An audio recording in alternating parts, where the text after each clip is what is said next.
Wait. There we go.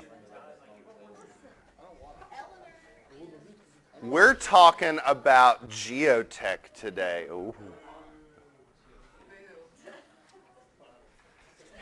What is it? Like hit that thumbs down button? Is that what it is?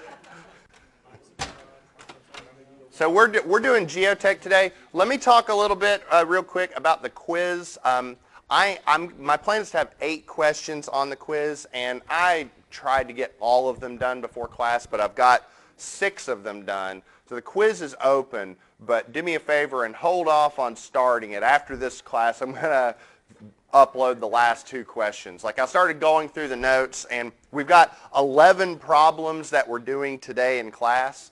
And I said, well, let's pick out like a subset of the stuff that I think is the most important. And so I figured 8 questions is pretty good. I want to ask, I'm just curious, I had a few more that like this happened. It wasn't just one student. I had like 3 different students that say that Blackboard kicked them off during the exam. Did that? It seemed like that happened to quite a few folks. I had 3 students ask. So what I might do is this. I initially thought, well, maybe I'll add a little bit more time, but I got to thinking that might not actually matter. If you've gotten kicked off, then it doesn't matter how much time you got, like it'll kick you off. The way that the quizzes work now, it's 1 question that pops up at a time. And I do that for a reason, so that because that's what it's like on the exam. What if I had set it up to where it did them all at once? Do you think that would help? I could try it this time and see if y'all don't get kicked off, because again, I had like 3 different students individually say that they got kicked off, and so my Blackboard doesn't kick me off your quizzes, but it has been like extremely screwed up this semester in general. Like us submitting assignments and stuff, it won't upload, and then it'll upload like 3 days later and be like, oh, it's uploaded now. Okay, that's weird. Why don't I do that? Why don't let's try something different. Let's do them all at once. So it's a little bit subtracted from reality, but I don't want you to feel like that's the issue. I want you to give it an honest try. So I'll upload the final 2 questions today, and then I will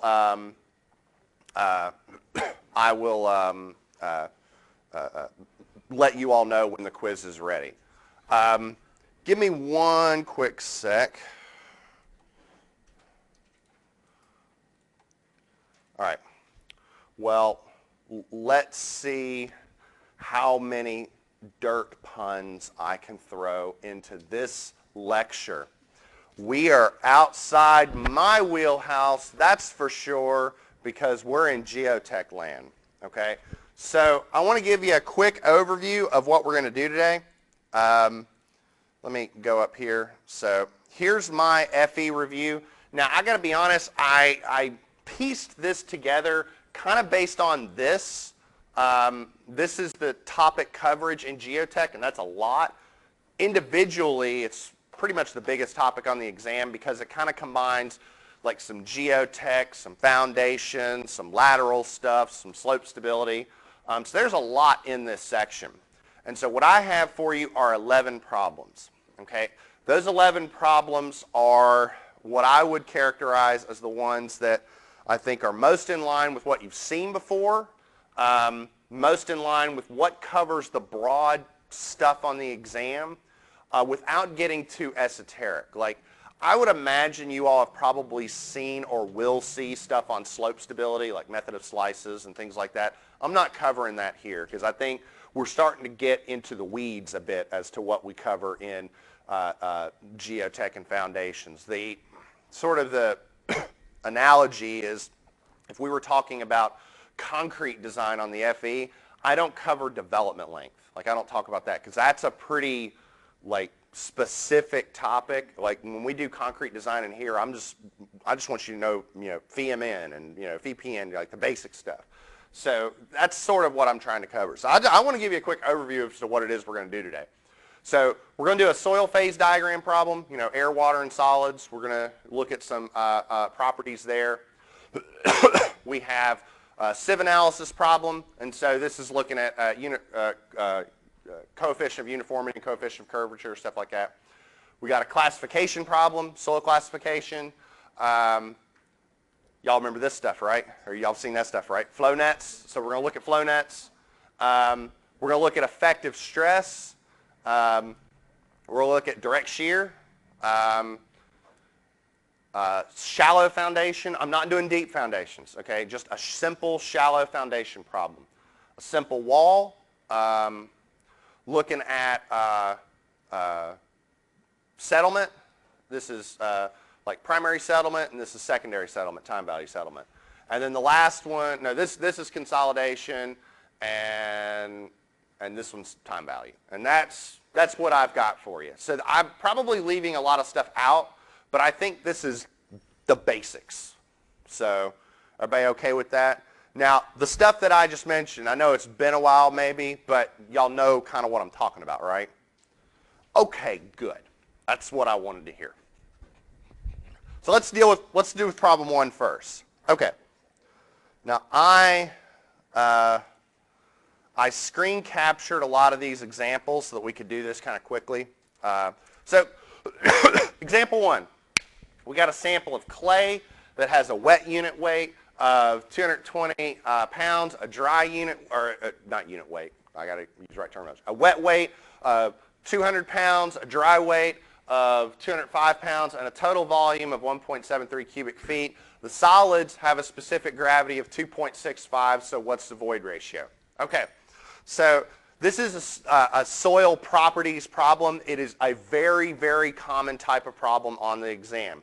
To give you a sample, give you some fundamental parameters about it, and say determine the porosity or the void ratio or whatever, you know, as a result of all this. This is very, very common on the exam. So how does this start? Well,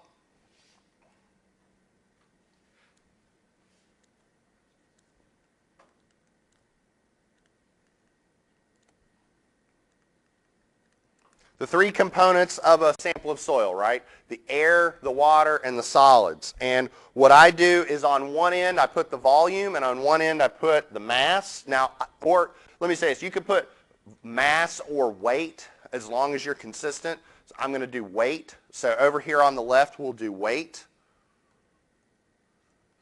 And over here on the right we'll do volume. So let's see if y'all remember this. So here we have the volume of air, here we have the volume of water, and the volume of solids, right? Now, I'm going to, actually let me erase this. I'm going to extend these out a bit because I'm going to leave myself room to actually fill some of these in. So this is what this equals, that's what this equals, that's what this equals. Let me also say one thing. With some of these problems, there's a chance that I may go a little bit off on a tangent. And the reason is this is a review session. So I might say, oh, by the way, what's the volume of the air? Even though we might not need the volume of the air for this problem, it's trying to get everybody to remember all of this stuff. Now, excuse me. Does anybody remember what this is? That's the volume of the voids. Okay? And so the volume of the voids might be something, and then this here, that's the total volume. And the total volume we know at the beginning of the problem, that's 1.73 cubic feet. Okay, so we know that. That's easy. All right. Now, excuse me. Let me suck that one in a bit. Okay. Now that's the volume. What about the weight? What do we know about the weight? Well, we've got 3 quantities here. And we can probably do a good bit with each of these right now. First off, what's the weight of the air?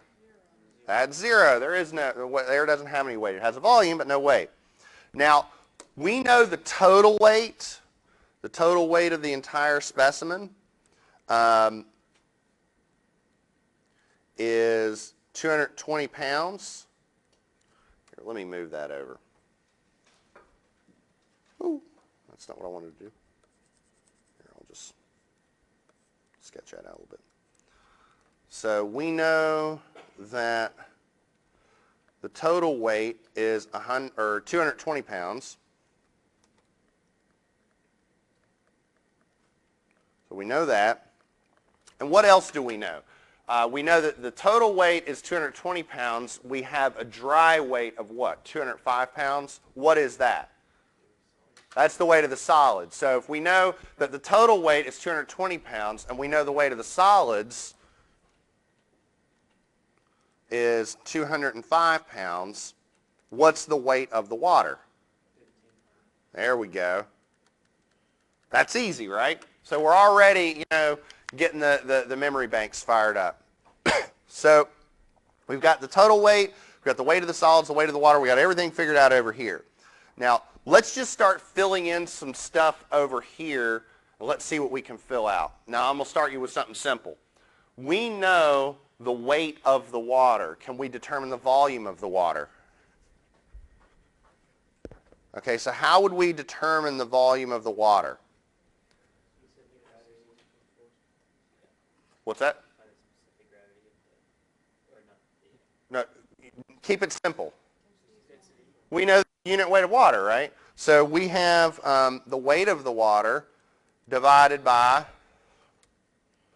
the unit weight of water.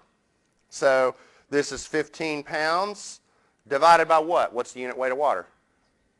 There we go, 62.4 pounds per cubic foot.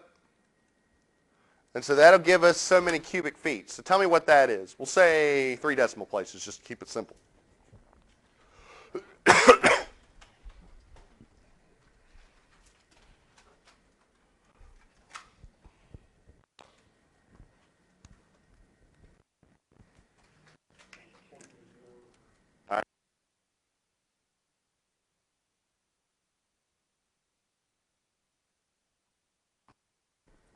Now, we have the weight of the solids and we have the specific gravity. Remember, now hold on, let's make sure that we're clear about this. What's the fundamental formula for determining a volume? So I'm up here up top. We take the weight divided by the following. The unit weight of water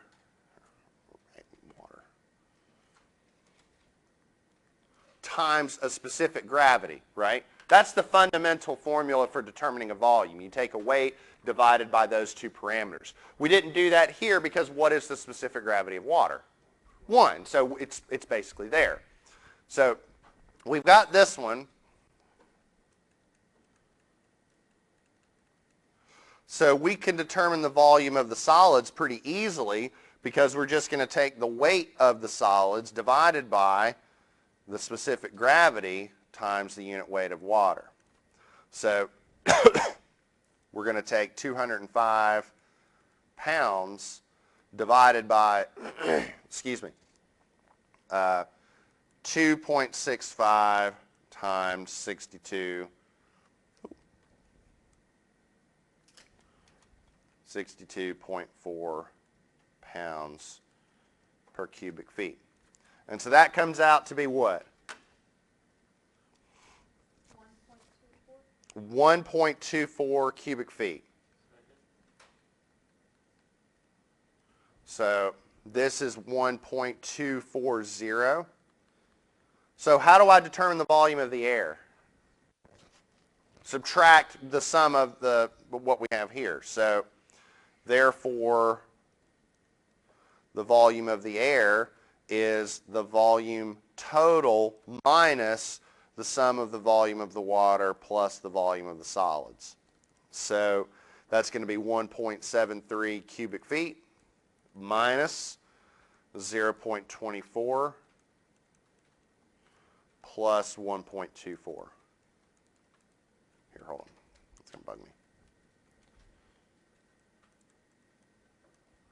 And so that equals what? 0.25. So 0.25 cubic feet. And so what's the volume of the voids going to be? 0.49. There you go. So the volume of the water plus the volume of the air, which is 0.49 cubic feet. That's pretty easy, right? And so this is a very, very common thing that you're going to have to do on the exam, is stuff like this.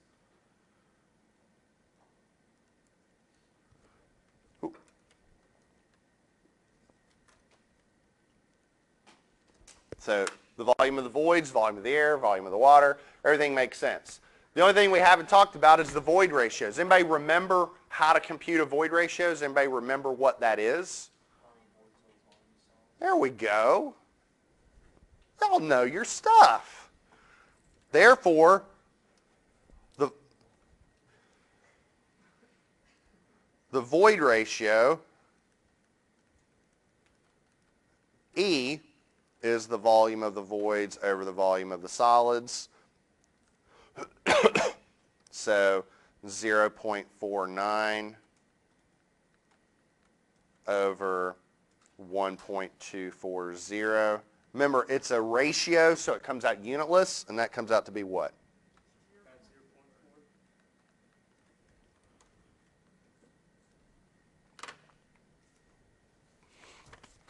That or a problem like it, guarantee you probably have something like that on the exam. Yes, sir.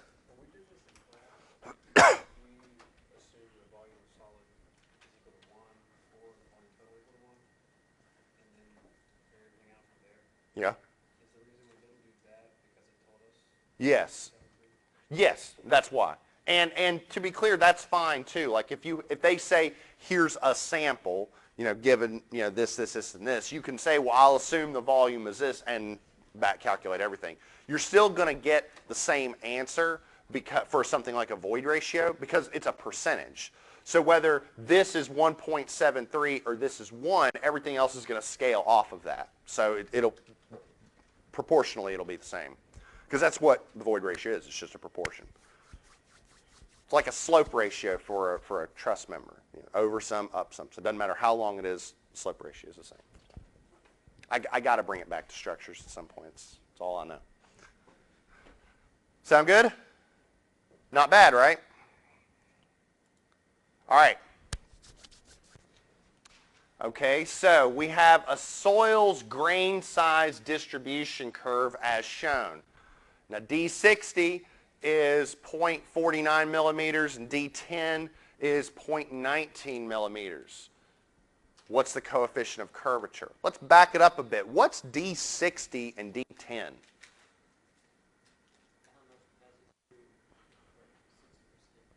Yeah, so if we're talking about D60, that's the diameter at which 60% of the sample is finer than that, right? So D60 should always be bigger than D10, right? And so that's just me looking at this curve and saying, here's 60. That cross is about, right there. And so what do we have? This is 1. Remember, it's logarithmic, right? So 0.9, 0.8, 0.7, 0.6, 0.5. It's a tad less than 0.5, so it's 0.49, right? And so that's 0.49 right here.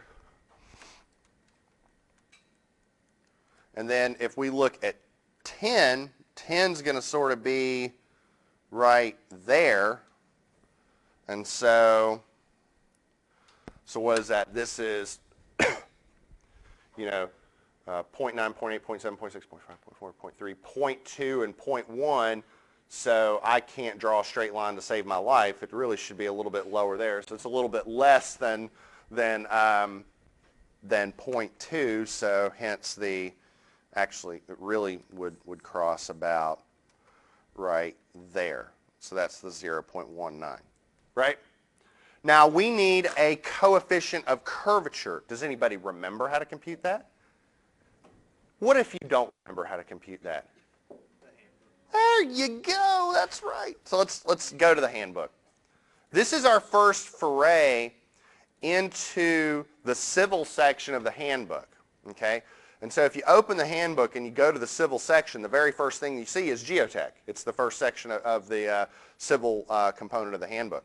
And so, over here on the left, this is all the stuff we just did. Soil phase relationships, air, water, and solids. So void ratios and porosities and degree of saturation and all that stuff.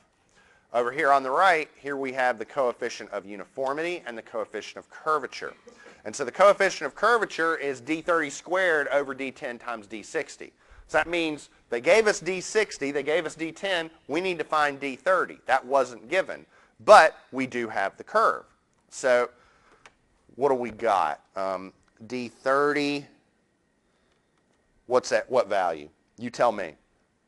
It doesn't have to be exact. It can be close because remember, it's most nearly.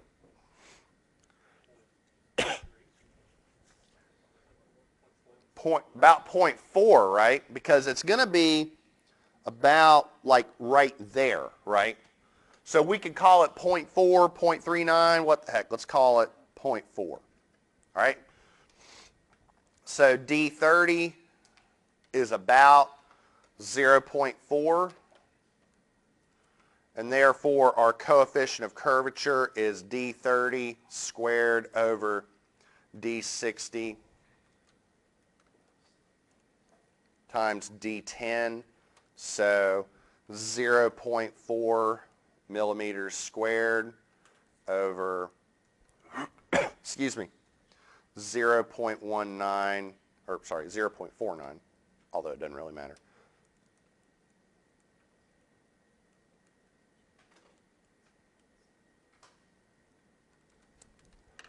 And so what does that come out to be? 1.71. And so the answer, I'll go ahead and tell you, the answer is this one. Now, if I had given you the value is exactly for D30 for this problem, it's exactly 0.39 millimeters. And if you use 0.39 instead of 1.71, you get 1.63. So it's a little close. Usually with stuff like this, see, the one thing I don't like about this problem is that from your perspective as a student and as a test taker, that's a really sharp slope, so every little bit matters. And plus, we're looking at this on a screen. You're like all the way in the back of the rooms, and then the screen's all the way up here, so that little estimation, because I don't have a straight edge, is a little hard to see, so something to keep in mind. So, but any questions, though? I mean, about the concept, about the problem? Yes? For the answers usually, for something like this where you have to interpret a graph, yes. The answer is usually spaced far enough apart of that margin of error. For something like this, absolutely. I mean, look at the nearest answers. You have 0.44 and then like 3, That's, again, the exam's not really after that. It's more about just that you understand what's going on. All right, sound good? Now, let's look at some soil classification. I remember this stuff. So we have a percentage of fines. So have y'all remember this soil classification? We never did inorganic. We always do organic. Well, guess what? You got something new. So who hasn't had geotech? Wait. Oh, you haven't had it at all. Okay, so this is all new to you. So welcome along for the ride. All right, but you have done soil classification for those of you that have had geotech, right? Okay, so we have an inorganic soil, and you're going to see what I mean by that here in a second. This is one of those problems where every single data point that's given in this problem matters. We have an inorganic soil that has the following: percentage of fines. Pop quiz. What do I mean by fines? Passes a 200 sieve, right? So those are pretty fine particles. So percentage of fines is 69%. So right off the bat, if I said gravel, sand, silt, or clay, does this sound like a gravel? No, this is real fine stuff. We have a liquid limit of 72 and a plastic limit of 48. Now, if I have a liquid limit and a plastic limit, right off the bat, what does that remind you? Like, if I have a liquid limit and a plastic limit, what could I compute? A plasticity index, right? So how do I compute the plasticity index? The handbook. No, the liquid limit, other way around. It's the liquid limit minus the plastic limit, right? All right. And so this is 72 minus 48, which is 24. Okay. Now, based off of USCS classification, what is this soil going to be classified as, right? So remember, you got that big chart that you go in, and then based off of the various data points, we have to determine whether or not we're in what category. Okay, so open up the manual, zoom out a bit. That's AASHTO soil classification, so we don't need to worry about that. We're in USCS classification. Okay, so remember, it's like you start at the left and you just sort of work your way over towards the right, and you take it a column at a time. So first off, first column, we have coarse grained soils or fine grained soils. Which one are we going to be on, top or the bottom? Bottom, more than 50% past the number 200 sieve. All right, so now we're in silts and clays. We either have a liquid limit less than 50 or a liquid limit of over 50, or 50 or more or less than 50. What was our liquid limit for this problem? 72. So that puts us down here, right? Inorganic or organic, what are we going to be at? Inorganic. And so basically what we have to determine is whether or not our PI plots on or above the A line or below the A line. What do I mean by that? Let's go on down here.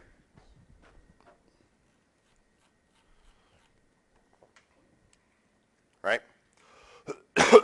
So this is the comparison between our plasticity index and our liquid limit. So what was our liquid limit for this problem? 72. Liquid limit was 72, and what was our plasticity index again?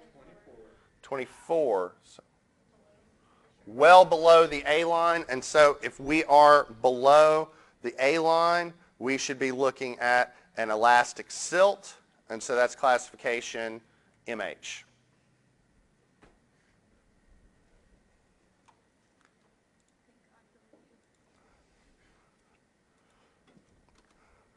So, MH.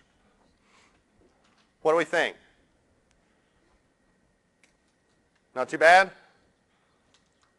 Okay. Oh my. FlowNet land. For the impermeable dam shown, what is most nearly the total flow of water under the dam per foot of dam width? Now, did y'all do flow nets? Okay, all right. That diagram just appeared. Right here? That one does. Okay. So this is the flow net for that problem, okay? So first off, y'all remember how to draw a flow net? I was god-awful at it. Like, I'm the guy that when I turned in my flow net, my professor started to laugh, yeah, yeah. What do you mean? You didn't have to draw a flow net by hand. Well, I know there's software for it. I'm saying, did you have to do it by hand? At least once.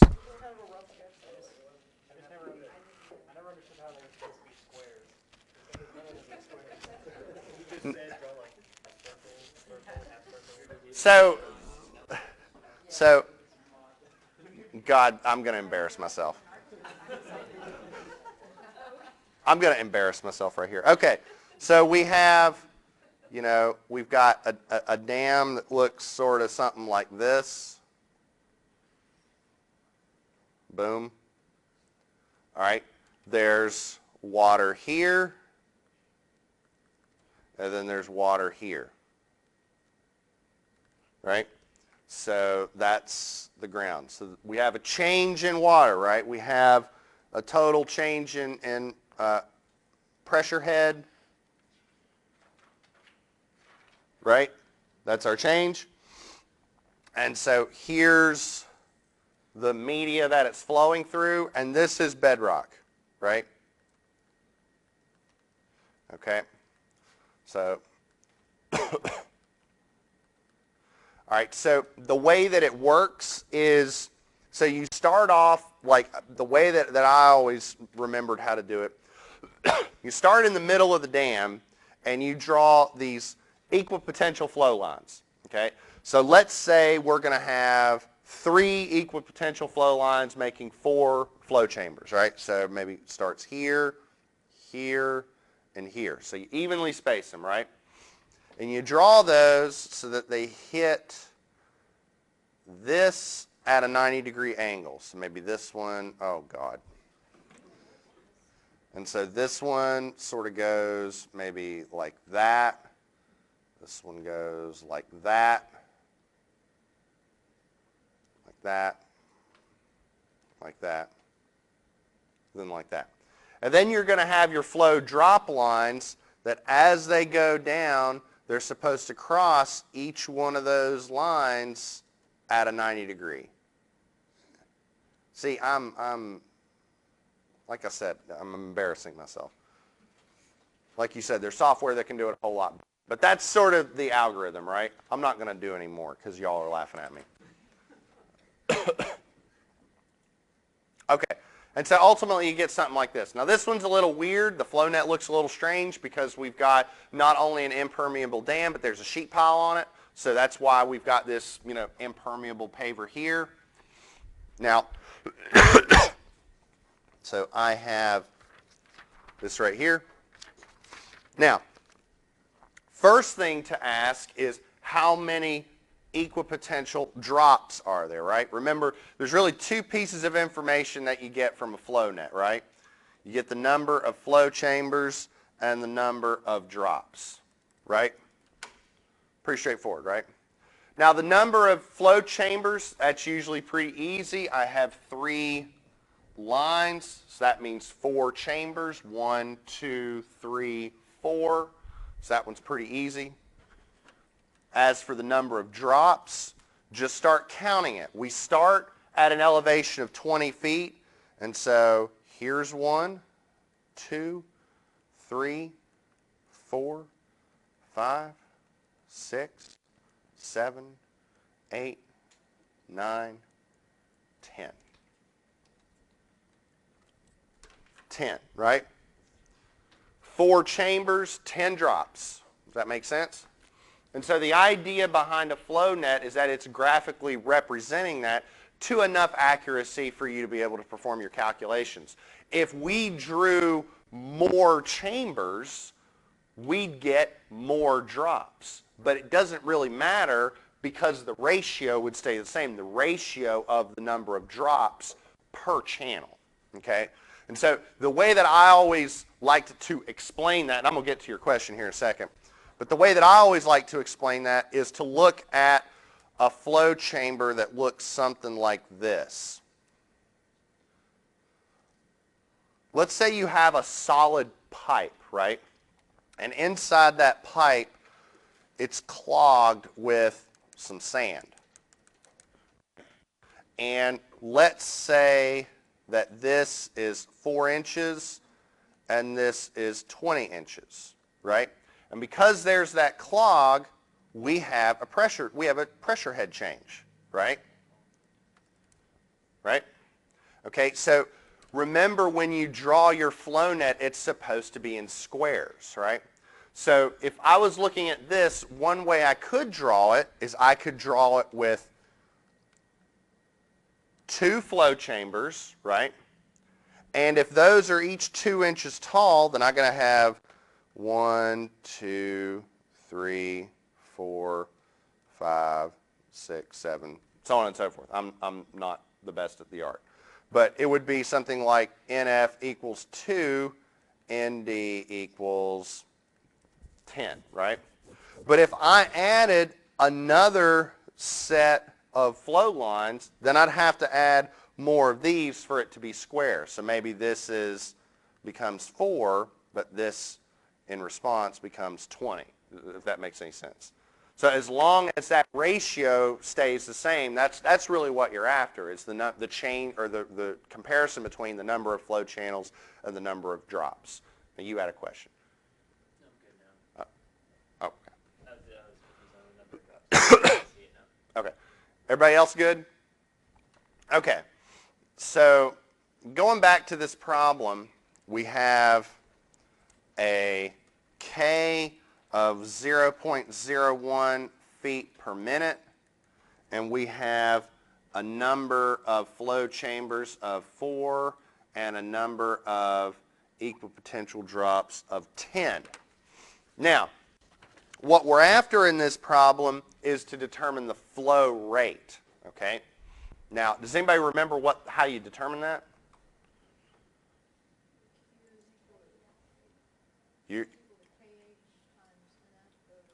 There you go. That is exactly right. beat me? Yeah. So Q is K times delta H times NF over ND. So we've got K, which is 0.01 feet per minute. That's the coefficient of conductivity of the soil. That's the material parameter for the soil. Delta H, and we'll get to that here in a second, and then delta 4, or this fraction here is 4 over 10. Now, the only thing remaining is this term right here, delta H. Delta H is the total change in the pressure head drop. So this is a dam, right? The water starts off at an elevation of 20 feet and it ends at an elevation of 0 feet. So the water loses that pressure head energy, and that pressure head difference is 20 feet, right? Now,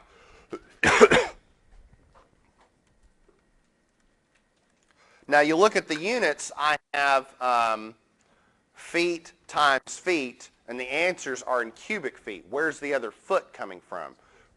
Remember, this dam goes on forever in and out of the screen, right? So we do this over a 1 foot width. So if you want to think about this from a units perspective, there's another 1 foot out here. So, oh, sorry. Let me write this stuff out over here because I'm running out of space.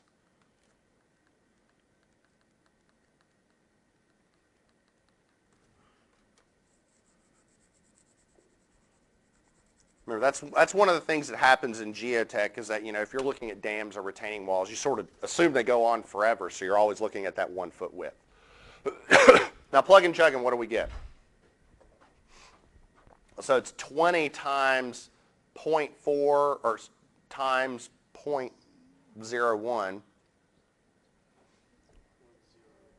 0.08.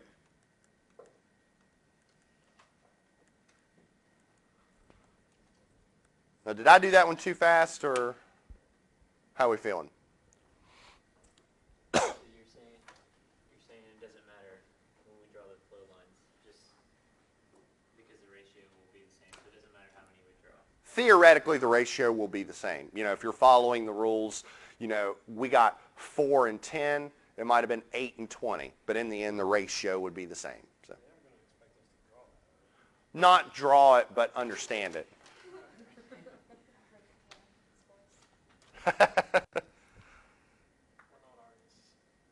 Yeah, no, you don't have to. Speak for yourself. He can speak for me too. I'm not.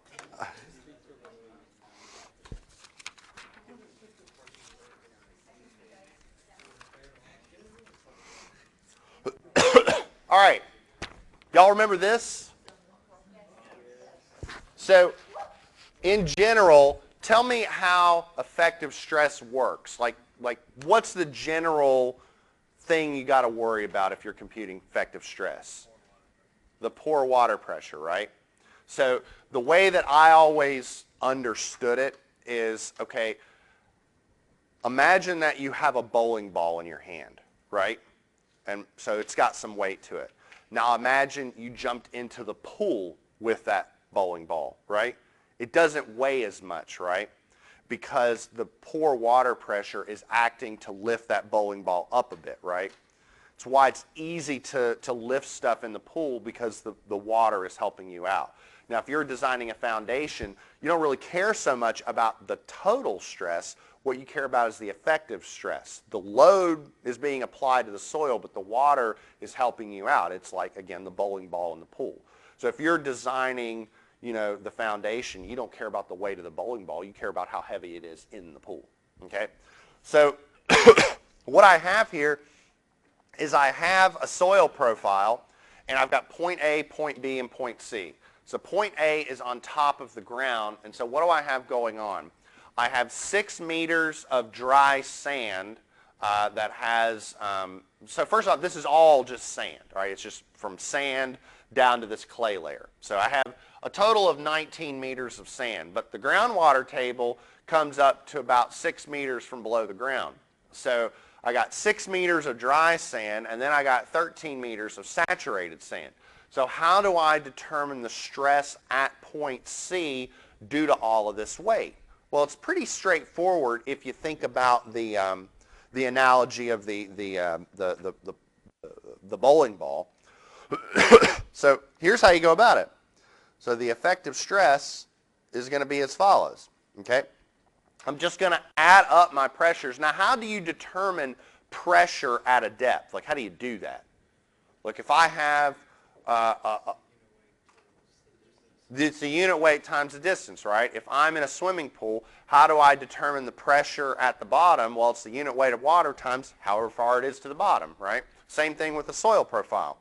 So, so what I'm going to do is I'm going to take the dry unit weight times 6 meters plus the saturated unit weight times 13 meters.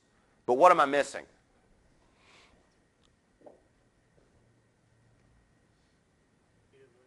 The pore water pressure, right? And so how do I handle that? I subtract out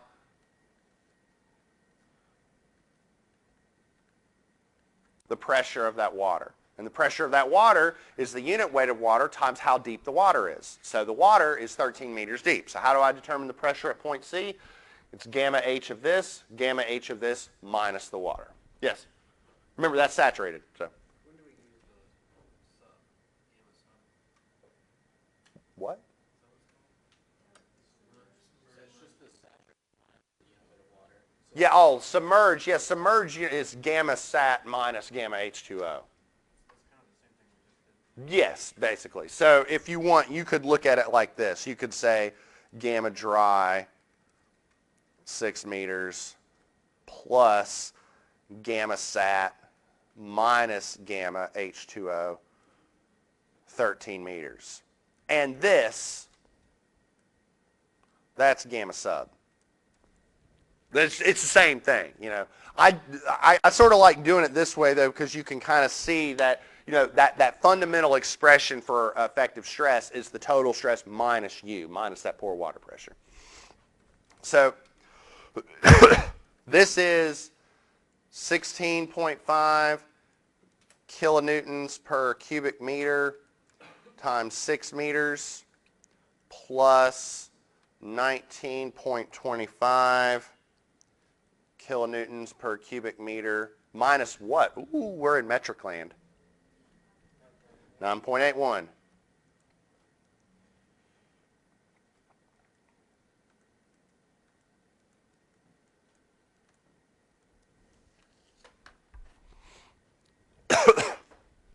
And so, what does that come out to be?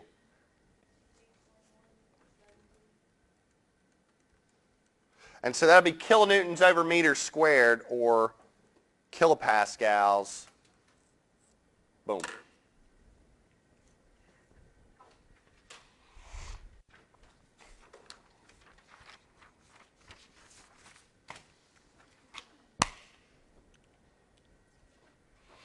What do we think? Any questions? All right. Now, next question.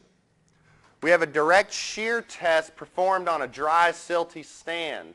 We have a normal stress of 150 kilopascals applied to a specimen with a diameter of 71 millimeters and a height of 25 millimeters. The shear force at failure is 276 newtons. What is most nearly the angle of internal friction? So, does anybody remember our fundamental base equation that we're going to use for this problem?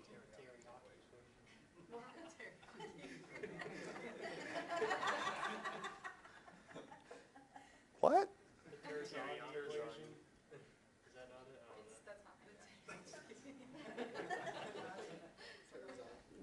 Well, I was thinking of more Coulomb failure criterion.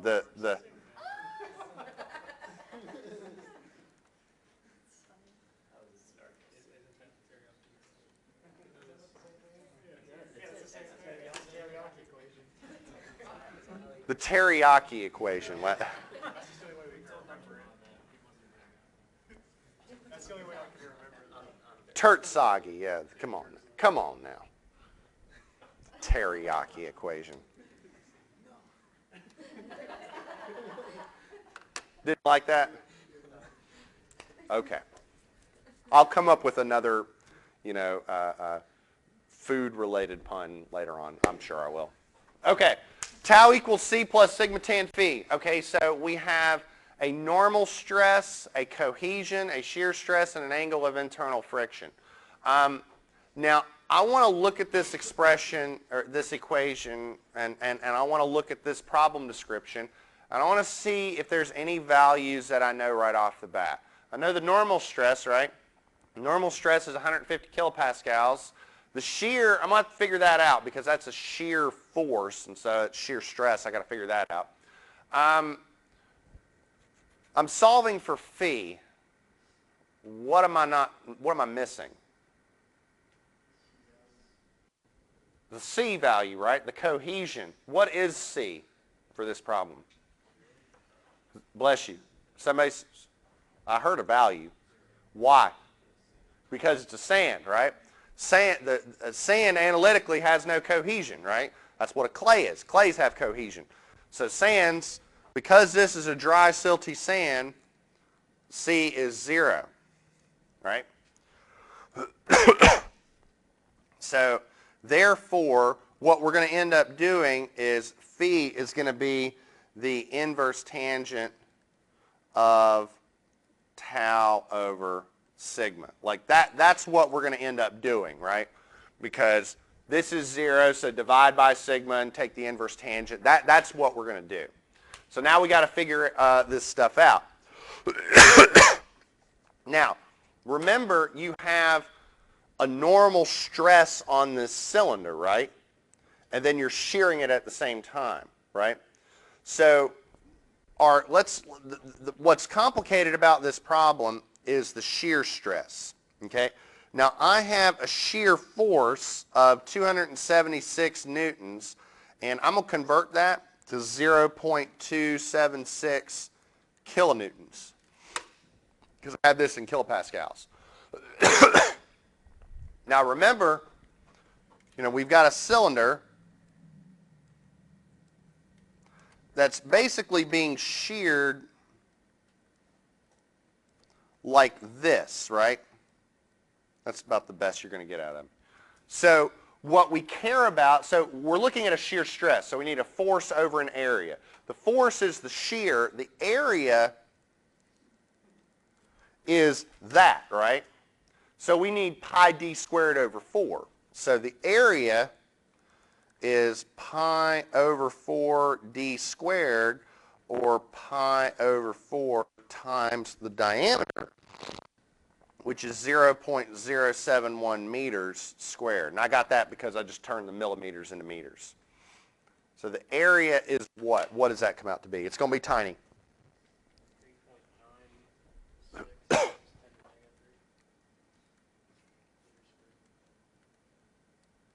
Do I have a second on that? So therefore, the shear stress is the shear force divided by the shear area. So 0.276 kilonewtons. Woo! Getting ahead of me. Kilonewtons divided by 3.96 times 10 to the minus third meters squared. And that comes out to what?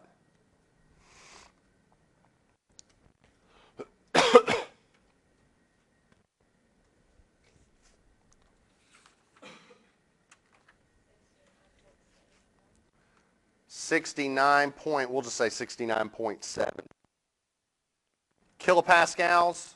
Do I have a second on that value? So therefore, our angle of internal friction is the inverse tangent of 69.7 kilopascals over 150. Remember to have your calculator in the right mode to get that in degrees. That comes out to what?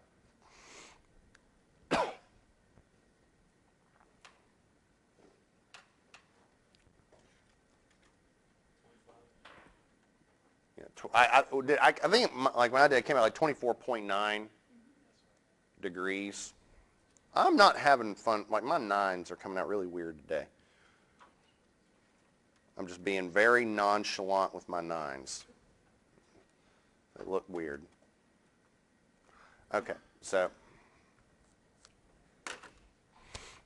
what do you think? Using the teriyaki equation. So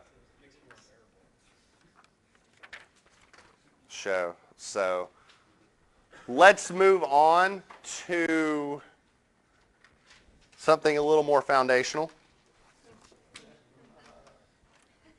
That was just lazy. Like there wasn't much effort there. That was just lazy. On the next problem, I'll be a little bit more active with my puns. Active, passive. It's a retaining wall problem. I said on the next problem, I'll be more active. Oh, you haven't done retaining walls at all? No, we're doing this. We just got here. Oh. All right. So I'll take it slow. Okay. All right. So so we have a shallow foundation problem. Right off the bat, I'm not doing anything with deep foundations, and I really don't think you need to worry too much about deep foundations like piles or anything like that on the FE. Shallow foundations, however, are ripe for content on the or ripe for questions on the FE. So I have a continuous footing that's founded 3 feet below the ground surface in a clay layer. And I've got the gamma for that clay layer is 125 pounds per cubic foot. It's a clay, so it does have a cohesion value, but it has no angle of internal friction.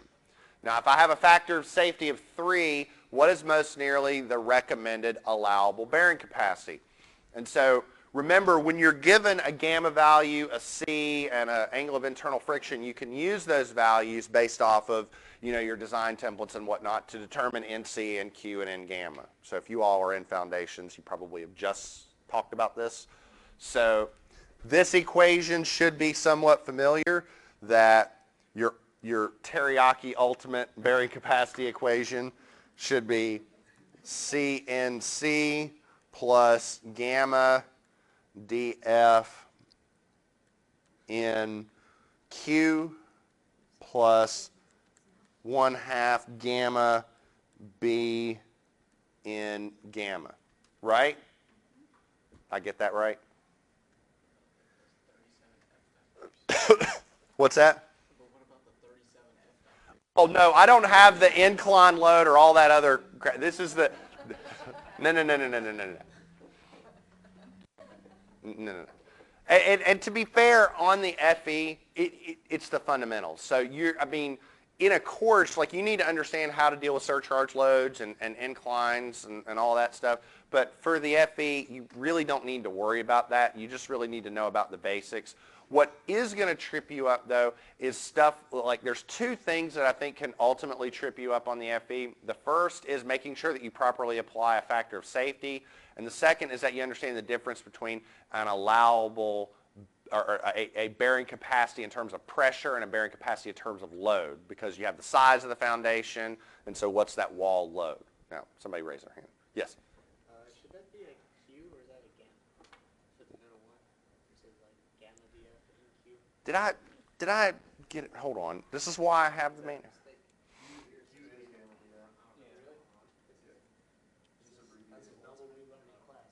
Hold on. It is though, but Q is equal to gamma dF.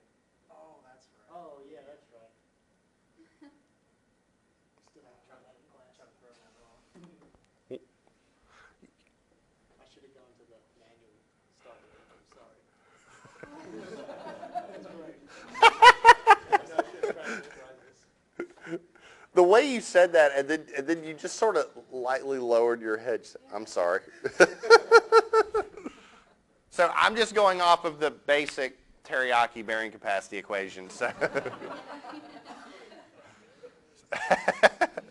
So CNC plus gamma dF NQ plus 1/2 gamma B in gamma. One thing to keep in mind, again, this is what's provided in the manual, so you don't have the one with the 8 billion factors for all the other stuff. I'm being serious because, you know, what you're being provided is the basic stuff. The way that, to give you the structures analogy, remember concrete design?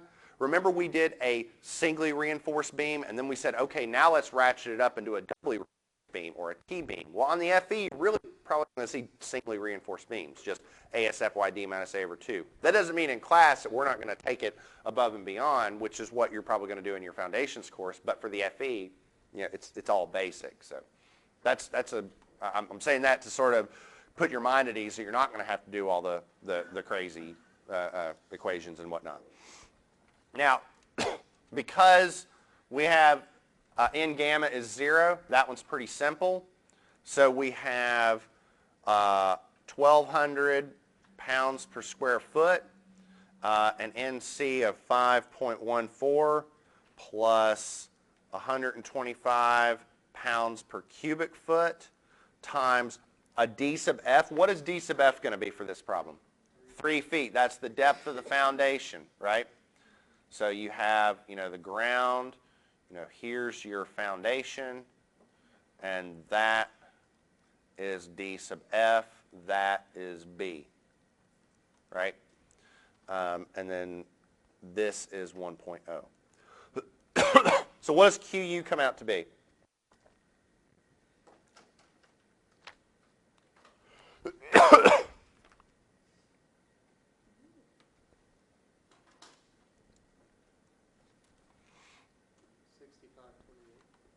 $65.28.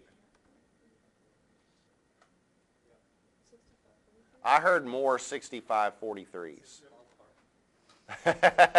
Most nearly, right?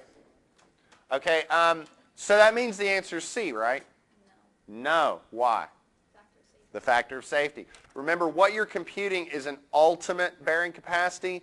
The allowable bearing capacity is taking ultimate by safety. So 65.43 divided by 3. And that comes out to what? A. Yeah, 2181 PSF.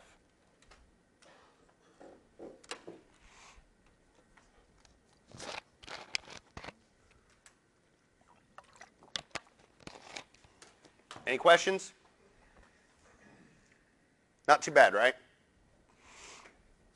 Okay. Let's talk about walls. Now, have you ever done walls either in soils or in foundations? No.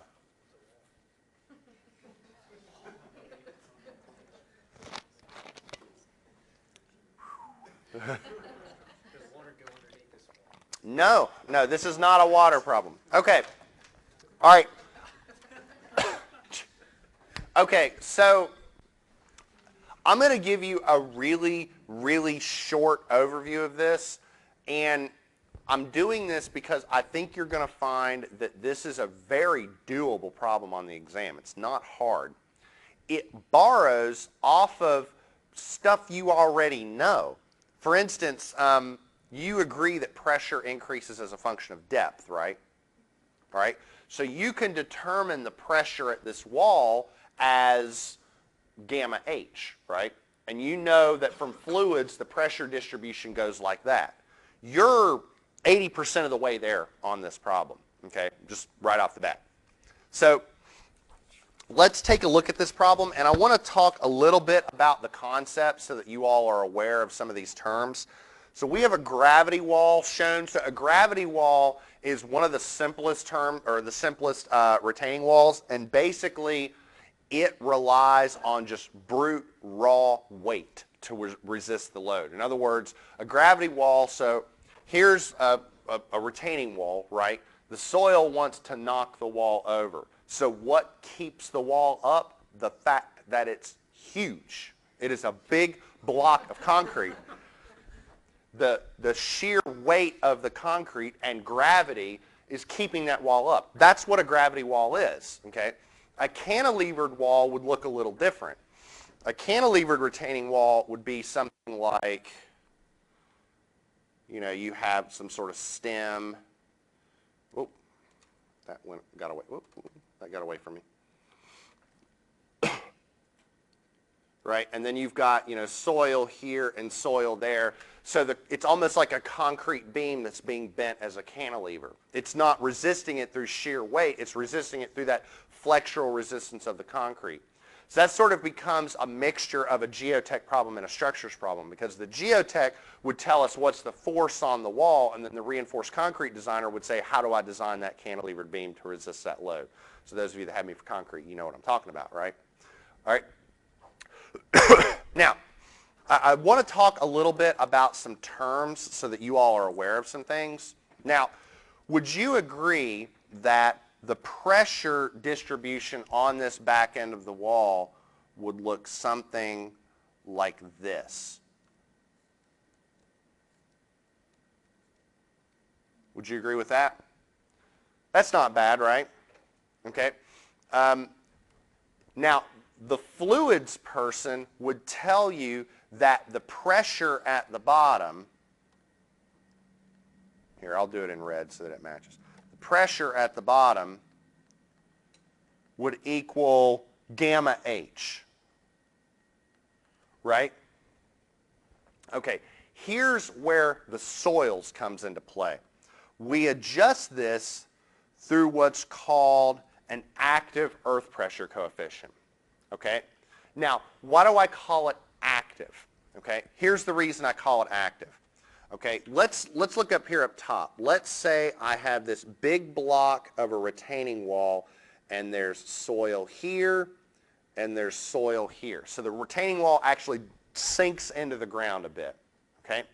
I propose that there's two types of pressures being forced on this wall.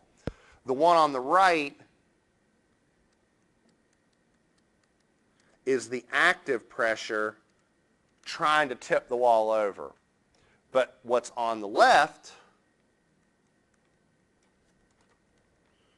is the passive pressure trying to keep the wall up, right?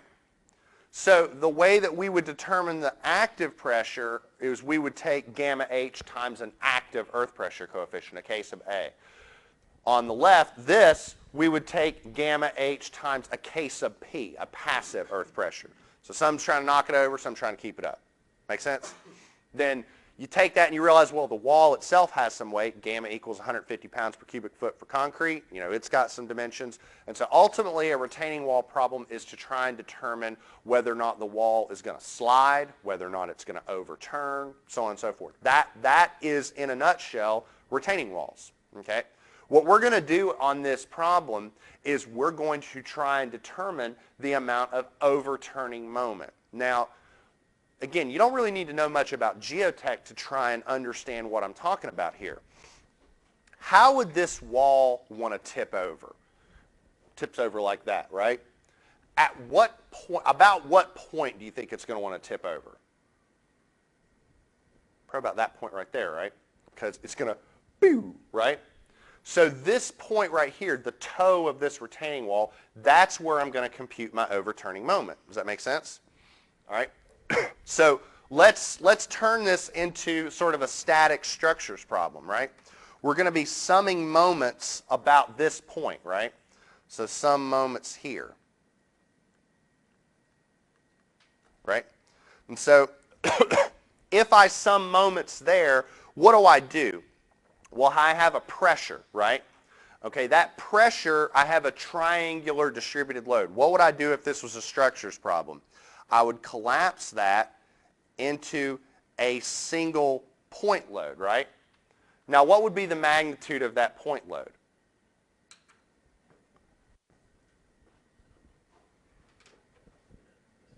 It's a triangle, right? So it's the area, right? 1/2 of the pressure times the height, right? So I propose if it's 1/2 the pressure times the height, it's 1/2 gamma H squared Ka. 1/2 of the height times this. So 1/2 of gamma h squared. That's where the h squared comes into play. Does that make sense? And then what's that moment arm from the toe? How far is that from the toe? Like what is this distance here?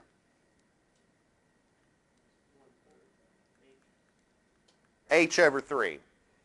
So therefore, I propose that your overturning moment is 1/2 gamma h squared Ka times h over 3, or Ka times gamma h cubed over 6.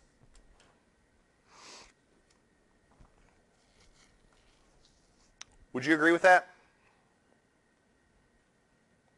The only thing that's unique is where's this Ka coming from? That's the soil stuff, okay?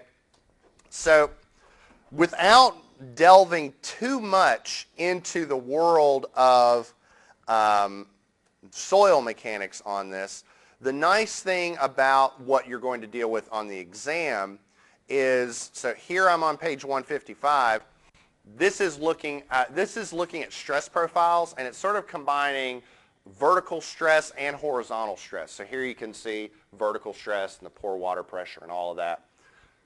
It also defines your active and passive earth pressure coefficients. Now, what it's giving you are the active and passive earth pressure coefficients for the most ideal of conditions, okay? A cohesionless soil, so sandy soil, a smooth wall, level backfill. And that's where retaining walls start to get a little complicated. Like if the backfill's at an angle and the wall's at an angle, you're starting to have to break stuff up into X and Y components, and you've got, you know, that's where things get complicated. This problem is really simple. And so the active earth pressure coefficient is the tangent squared of 45 minus the angle over 2. For passive, it's 45 plus the angle over 2. It's really simple. So going back to this, so let me sort of work over here on the left. So Ka is the tangent squared of 45 minus phi over 2. So the tangent squared of 45 degrees minus 32 degrees over 2. What is that? Give it to me in like let's say 3 decimal places. Excuse me. 0.307. So what this sort of means is this. This is sort of the way I've always understood it. If this was water behind that wall, we wouldn't need to adjust that because that water is going to push on that wall something fierce, okay? It's just water. It's just going to act as a full fluid. Soil doesn't act like perfectly like a fluid. Not all of that pressure is going to be applied laterally. It's a granular mix. So I'm saying that this analogy, we're treating the soil like a fluid by, you know, the triangular distribution, 1/2 gamma h, all that. That's assuming that the fluid or the soil is a fluid. That analogy is incorrect. This is how incorrect it is. So we're applying this as a correction factor so that we can assume that it acts like a fluid. That's what these coefficients are. So if I've got that, my overturning moment is 0.307 times 120 PCF, 1/6, and then h cubed is 8 feet cubed. What does that come out to be?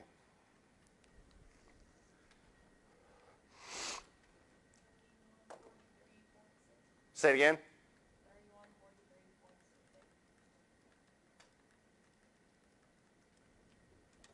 Boom. That's it. It's that the Ka is really the only thing that makes this a soils problem. And so just so you all are aware of like where this comes in civil engineering, I propose that If I'm summing moments here, the earth behind the wall is wanting to overturn the wall that much. So let's say we use a factor of safety of 1, just to keep the math simple. So if the wall is wanting to overturn this much, something's got to resist that moment, right? What's resisting that moment? The sheer weight of the wall. Summing moments here, that weight of that wall times the moment arm. And that better be greater than or equal to this, otherwise the wall's going to fall over. That's retaining walls in a nutshell. Any questions? That's not too bad, is it? That's it in terms of the complexity.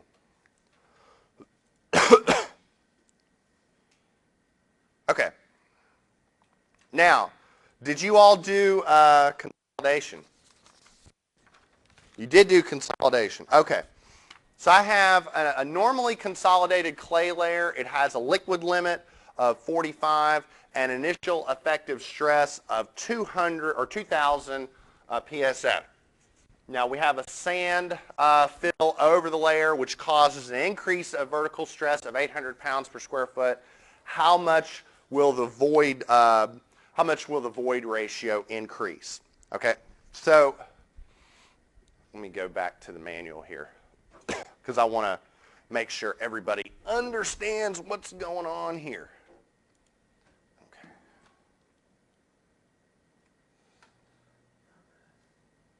Oh.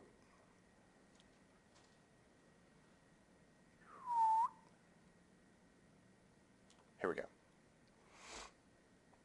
Okay. So remember with consolidation, you have that difference between when you're compressing and maybe reapplying load and recompressing and whatnot. So what we're talking about is a single soil layer that has seen an increase in effective stress. Okay. So this is sort of the shorthand version of how the formula is written in the manual. And so where I kind of don't like the way that this is written, this delta log P, because I think it's a little confusing. So I'm going to kind of show you how the problem would work out, and it'll probably be a little bit more familiar to you here in a second. So just bear with me. All right, so let me screen cap this.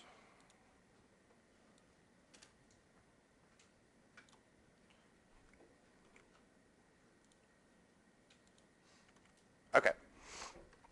So first off, we need to determine that coefficient of consolidation. And so that's pretty easy. It's 0.009 times the liquid limit minus 10. Have y'all seen that before? I would think that would be somewhat familiar when you started talking about consolidation. So 0.009 times 45 minus 10, or what is that?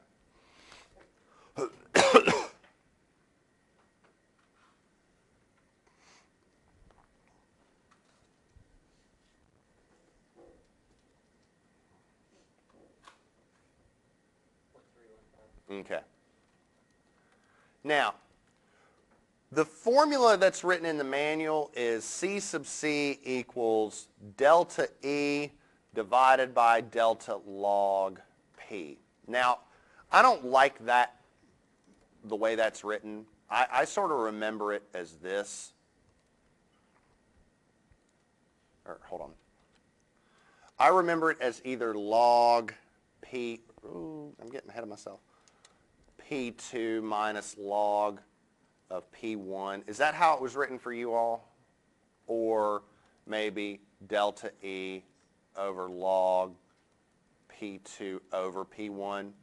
Primary, was it this one? Okay. Yeah, I don't like this. I don't like the way the manual is written because that delta log P, I don't know. It seems a little unclear to me. So we're looking at primary consolidation. We have our coefficient of consolidation. Basically what this problem is asking for is what's the change in the void ratio. So all we need is this delta E. That's what it's asking for, the change in the void ratio. So delta E is C sub C times the log of P2 over P1. So that's 0.315 times the log. And remember, the log is the base 10 log. And so we need P2 over P1. Now, P1's simple. That's 2,000 pounds per square foot. What's P2? Remember, P1 is the pressure before, P2 is the pressure after. 2,800. There you go.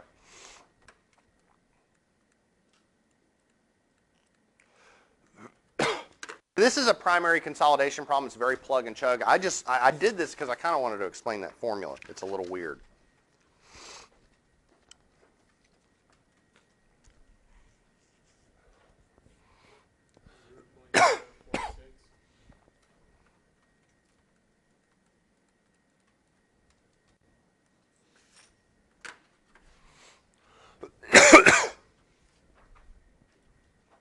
Any questions on this one? Y'all did do this, right? On consolidation. Now, this one, or this next one, I would imagine that this is a lot more familiar because this is settlement. This is a settlement calculation. So I have a 5-foot thick consolidated layer of clay that's located between two sand layers.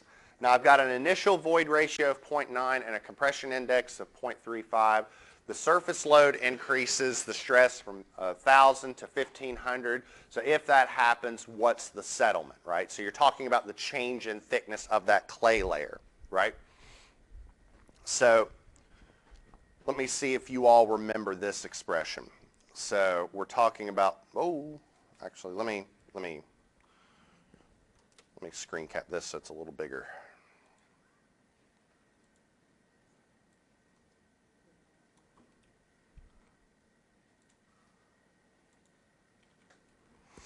So let me jog your memory and see if you remember this.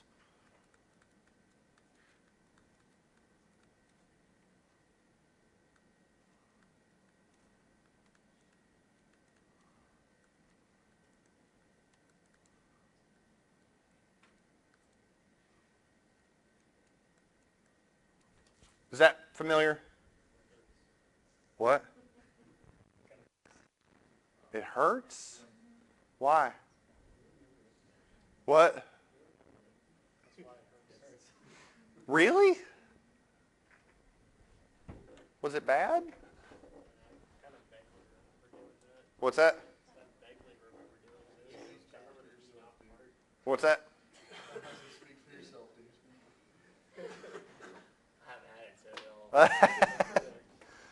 Okay, all right. First off, we have the value right here. We have the equation right here. It's pretty straightforward. Now,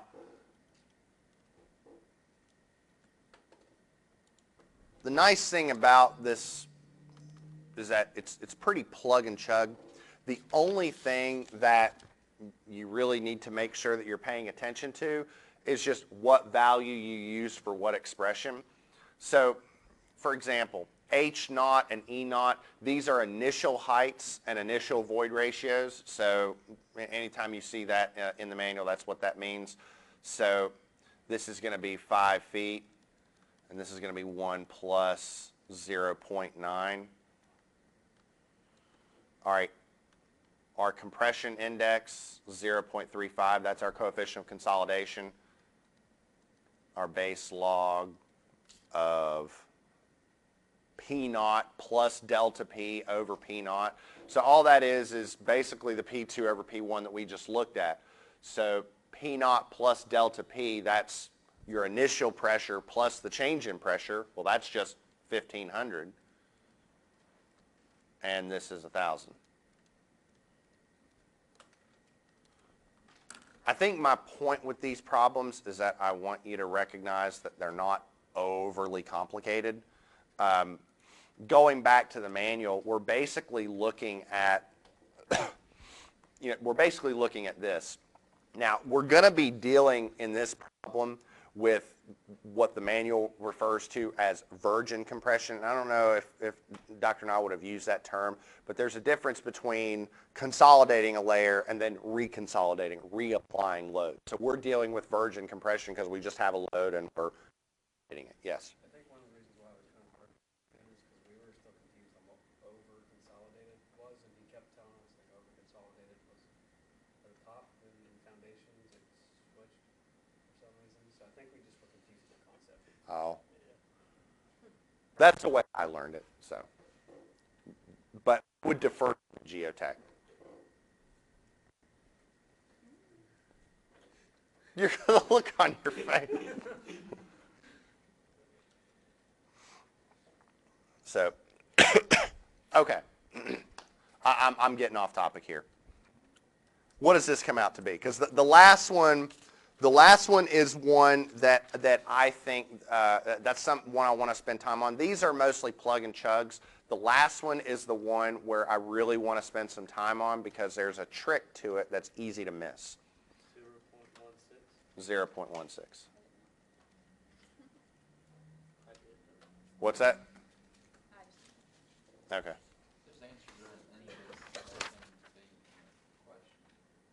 Oh, that's right. You're exactly right. Yeah, this is feet. Yep. Thank you. You're right. I was ready to move on, but you're exactly right because everything inside the bracket's canceled. That's 0.16 feet. What's this in inches?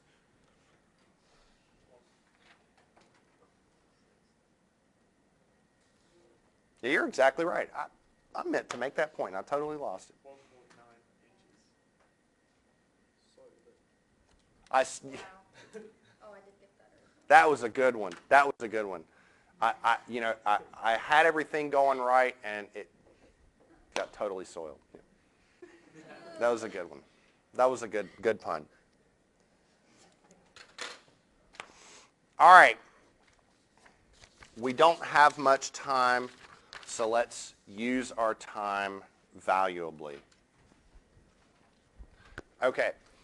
This problem here is a very typical problem that you're going to have on the FE, and there's a trick to it that's easy to miss, so I want to take some time with it. Now, what we did just now was determine a settlement value. What we're doing here is saying, assuming a total amount of settlement of, let's say, 2 inches, after a year, how much of that settlement do we think we will have achieved? Okay? And so because settlement occurs over time. So this is a time value of settlement problem. This is a very common problem on the exam. And there is a very common trick that's easy to miss. I don't want to say trick, it's just sort of a point. Now I have a 10-foot thick clay layer that is drained by sand layers at the top and the bottom. So let's be absolutely clear what this means. I have a layer of clay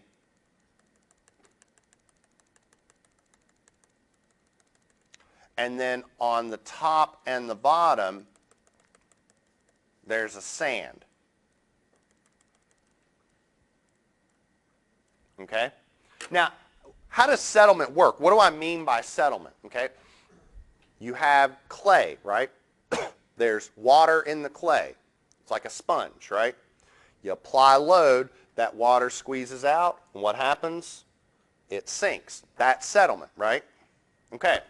So I have a 10-foot thick clay layer, and it's drained by sand layers at the top and the bottom. Now, the total amount of settlement that's predicted is 2 inches. So we determined that over the course of its life, it's going to see a settlement of 2 inches. The coefficient of consolidation is 0.3 square feet per day. What's most nearly the settlement after the end of 1 year? Okay?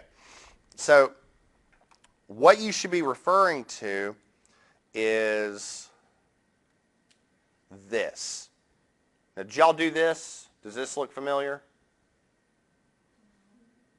Oh, y'all never did this?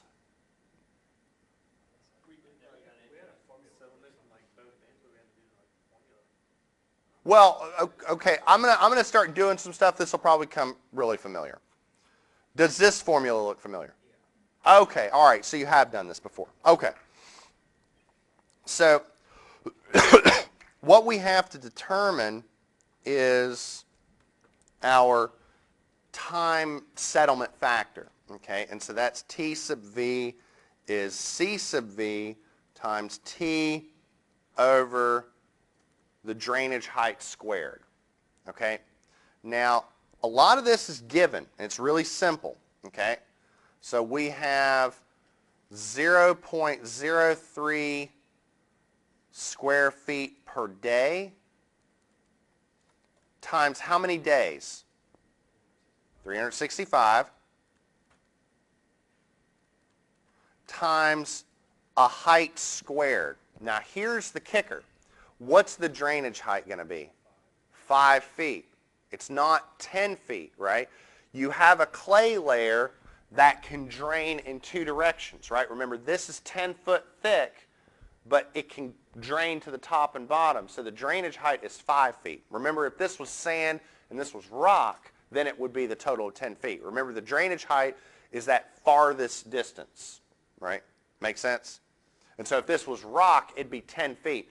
But if it's sand and sand, then it can drain in other directions. That's 5 feet. That's really the point on this problem that I wanted to get across, was that this is 5 feet squared. And so what does this come out to be?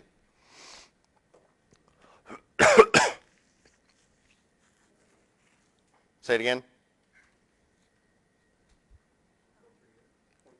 0.438. And so what we do is we go into our chart, and that time factor, we can compare that time factor, and it will tell us how much percent settlement we can expect. And so it starts at 0, and it can go, past 1. So we got a time value of, what was it, 0.438? So we're somewhere kind of like here. So what that means is, based off that time factor, so based off our soil properties, based off of the amount of time that's passed, and based off that drainage height, I'm going to say that about 72.5% of that settlement is expected, right? That's what that means, okay? So based off those parameters, we can expect about 72.5% off of that settlement. So this leads to a U value of 72.5%, about. I mean, you could interpolate it, but this is the FE. This is close enough for government work. So therefore, the settlement is going to be 72.5% of 2 inches. And what is that? We'll say it again? 1.45. So you all did that? You did that in Geotech? Okay. Oh. Maybe you did it. We'll say maybe. Now, let me be clear. I probably could have added deep pile stuff. I could have added slope stability stuff. But I think we're getting to the point where, first off, it's like 5:40, and I think we're all getting a little sleepy and tired. And we've, I mean, yeah. I'm sorry. I'm so tired. My puns are really bad today. I know. But how are we doing, though? Is this all right? It was well done. What's that? It was well done. It was swell done. Swell done. Okay. So next week we're doing water, right? Yeah, that's where it's at. Oh. Water. We'll try and maintain some continuity with our next lecture. That's all I got. I will see you all next week.